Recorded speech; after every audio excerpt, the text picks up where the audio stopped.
Hello, I'm Kim Tizer. Today's January 18th, 2023. Here are your latest church militant headlines. Another Catholic church has been attacked in Northern Ireland. Sacred Heart Catholic Church in County Armagh was vandalized late last week, with attackers smashing several recently refurbished stained glass windows. Parish priest Father Richard Naughton said repairs will cost thousands of pounds. This is just the latest in a wave of anti-Catholic attacks across the Emerald Isle, including an arson attack in Kerry and a leftist protest during Mass in Cork. Staying in Ireland, LGBT activists are grooming teens and children across the country. The so-called charity LGBT Ireland announced Monday plans for, quote, the expansion of pride events in rural towns. Currently, Ireland's major gay pride events are held in cities like Dublin and Cork, the nation's two largest cities, as well as Galway, Limerick, and Waterford.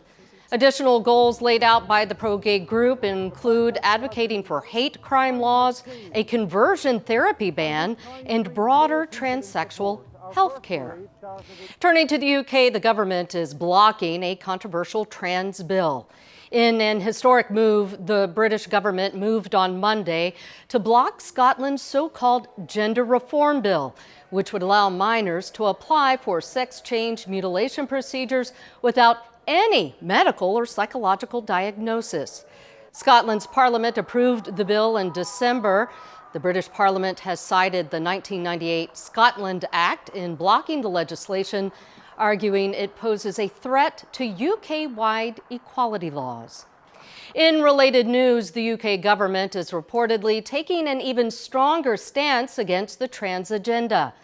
According to The Telegraph, Britain's Conservative Party Culture Secretary Michelle Donnellan is preparing to, quote, crack down on biological males competing in women's sports.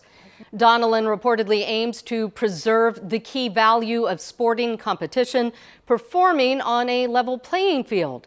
However, the Conservative Party has drawn much criticism in the past for being notoriously weak on tackling trans issues. Turning to the U.S., drag queens are leading the belligerent left. When conservatives and concerned parents gathered outside a Massachusetts public library Saturday to protest a drag queen story hour, drag performer Miss Gloria led Antifa counter-protesters against them. Independent journalist Brendan Gutenschwager was on the ground to cover the event. Oh my God!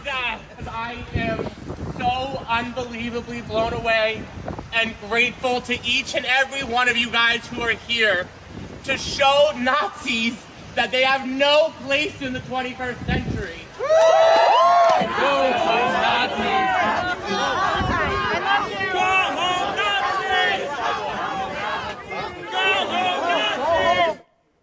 And an American federal court is dismissing an anti-Christian lawsuit. An Oregon federal district court ruled Thursday to dismiss a 2021 class action discrimination lawsuit brought by LGBT students against religious schools. Although Judge Ann Aiken agreed the students had been discriminated against, she ultimately concluded religious schools have a constitutional religious exemption from Title IX, which deals with discrimination on the basis of sex, sexual orientation, and so-called gender identity. I'm Kim Tizer. Those are your church militant headlines. Please watch The Vortex today, where Michael talks about Team Good and Team Evil. God bless you.